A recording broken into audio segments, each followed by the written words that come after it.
इस स्थूल जगत में ईश्वर को देखना है कि विश्व दर्शन, सूक्ष्म जगत में ईश्वर की सत्ता को देखना तेजस। इन दोनों को सत्ता देने वाले को जानना, उसको बोलते प्राज्ञ। विश्व, तेजस और प्राज्ञ अर्थात जागृत, स्वप्न, सुषुप्ति, इन सब के परिवर्तन के बाद भी जो ज्यों का त्यों रहता है वो है तुरिया।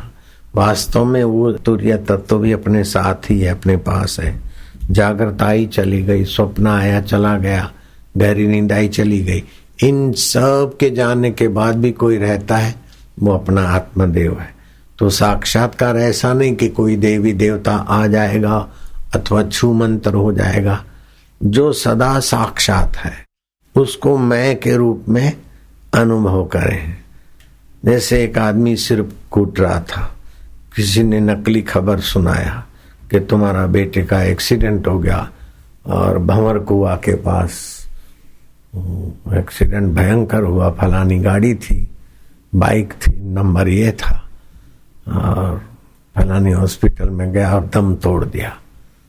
तो अब वो बाप सिर कूटने लगा, रोने लगा, अरे हाय मैंने अपना बेटा खो दिया, अरे मेरा सब कुछ चला गया। इतने में एक परम बुद्धिमान और विश्वसनीय व्यक्ति ने दरवाजा खटखटाया। लाला जी दरवाजा खोलो। बोले क्या दरवाजा खोले?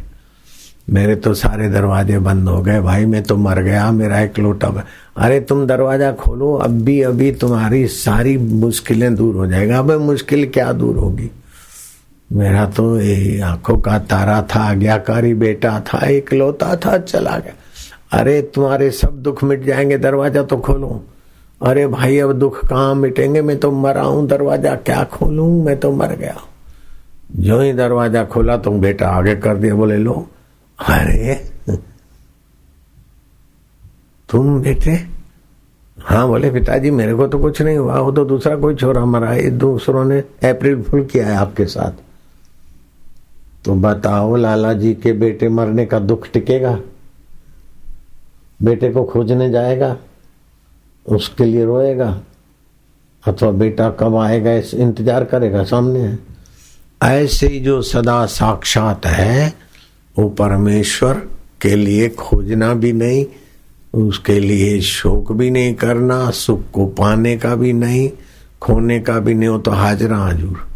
तो जो हाजरा हजूर परमेश्वर सत्ता है उसका ज्ञान हो जाता है, वो समझ में बात आ जाती। जैसे हार खो गया तो फिर देखा कि तो पीछे माला खो गई, पीछे थी, अब आ गई। अरे हम माला बनानी नहीं है, माला के पास जाना नहीं है, माला से मिलना नहीं, मिली मिलाई। ऐसे ही मालाओं के माला, देवताओं के देव, परमात्मा देव साथ में। कितनी भी कुछ सिद्धियां है, शक्तियां है, वो होके चली जाती। कितना भी कुछ पाते मिट जाता है, लेकिन जो कभी ना मिटे वो अपना आत्मदेव है। उस आत्मदेव का श्रवण करना, विचार करना, उसमें शांत होने से बहुत बुद्धि बल, बहुत शांति बल, बहुत ज्ञान बल, बहुत कुछ अद्भुत है।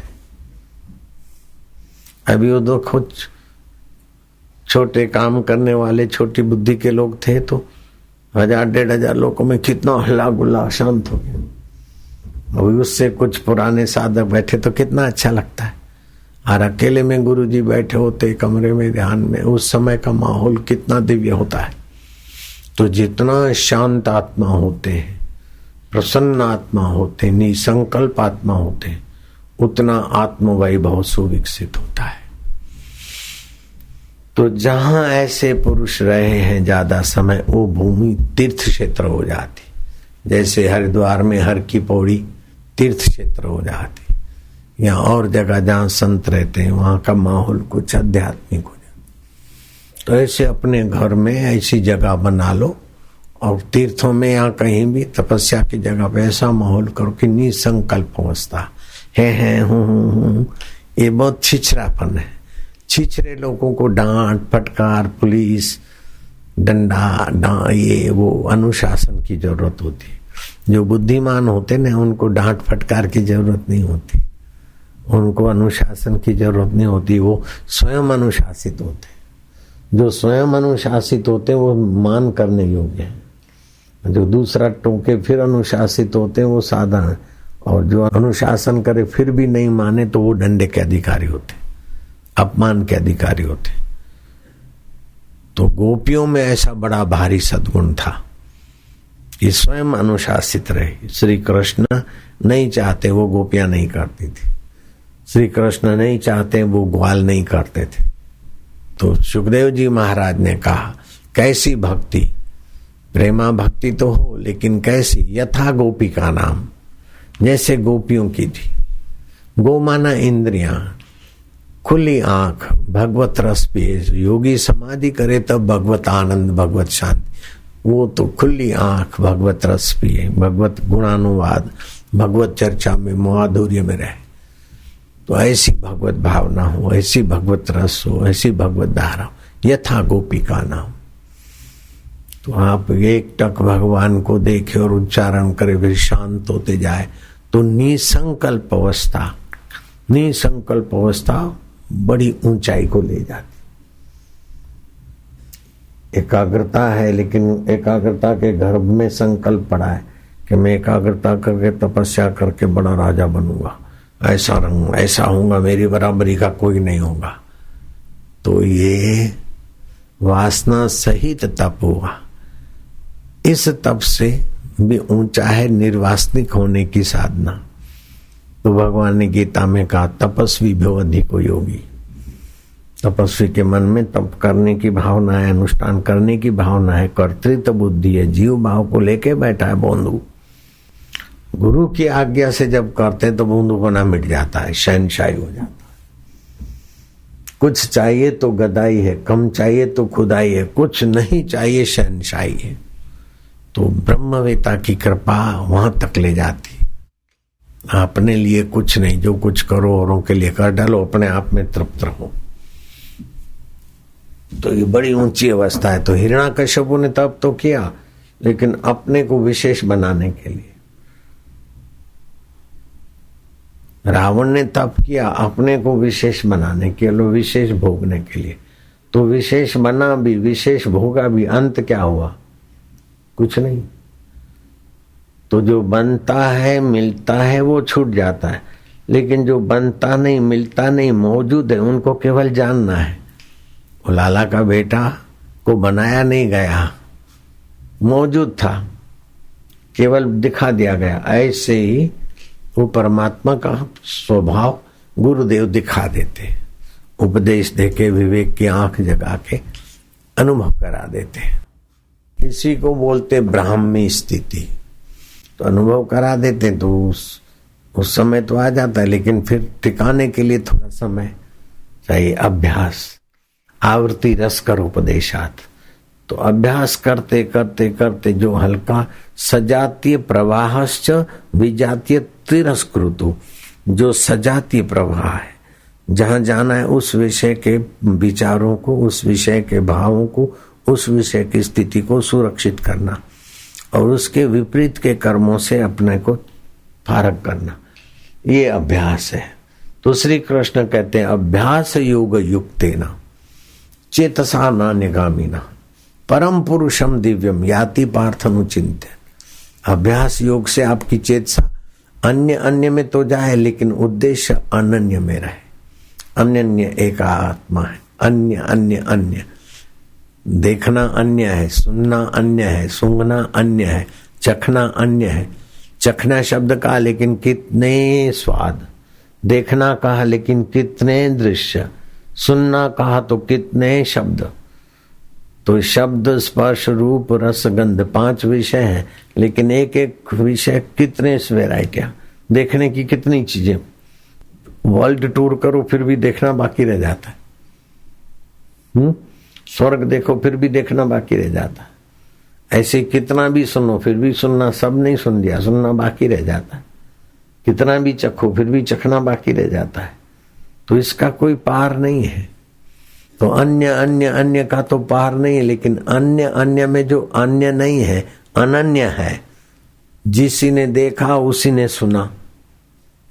मैं नहीं देखा, मैं नहीं सुना, मैं नहीं सूंघा, मैं नहीं चखा, मैंने स्पर्श किया, और जितना किया और उसको जानता हूं और नहीं किया उसको जानता हूं, वो मैं कौन हूं, उसमें आ जाए तो कल्याण हो जाए, बड़ा सरल हो जाए। ये युक्ति और ये कृपा और इस कृपा को झेल कर उसमें टिकना ये बड़ा दुर्लभ है। कोई विरले विरले सत शिष्य होते जो सतगुरु को झेल पाते। गुरु जी मैं आपसे मिल जाऊं बात तो ठीक है, लेकिन शरीर से तो कोई किससे कब तक मिलेगा। जब श्री कृष्ण ने लीला समेटी, यदुवंशी आपस में लड़ मच के रवाना हो रहे, उद्धव समझ गए कि अब श्री कृष्ण धरती पे नहीं रहेंगे, तो उद्धव उदास हो गए कि प्रभु मुझे आप साथ ले चलो।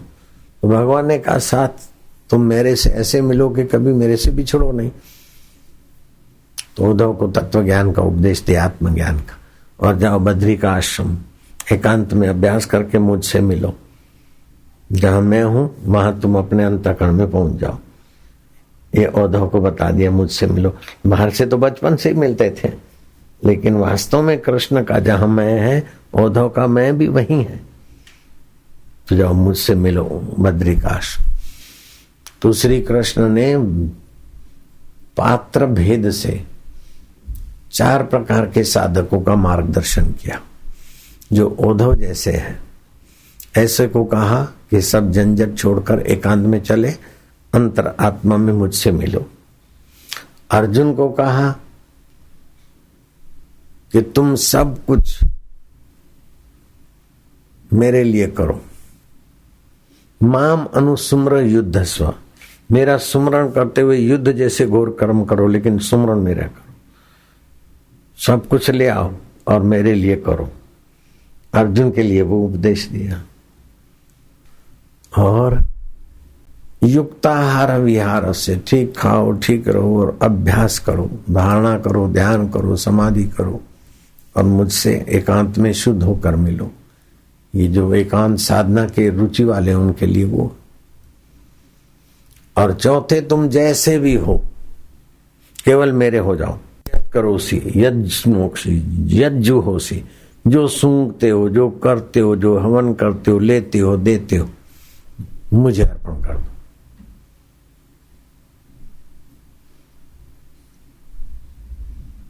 अर्थात फल की और उससे सुख की भावना न करो, सुख और फल छोड़ो, तो तुम निष्कलंक नारायण स्वभाव में जग जाओगे। जो दूसरों से सुख लेने की इच्छा है या अपना अस्तित्व बनाए रखने की इच्छा है, वो बहुत भटका देती है। न अपना अस्तित्व न अपने को सुख। तो ये थोड़ा सूक्ष्म है, थोड़ा दिखता है कि कठिन, लेकिन जिन पर गुरु कृपा है उनको ये मार्ग आसानी से समझ में भी आ जाता है और तय भी हो जाता है।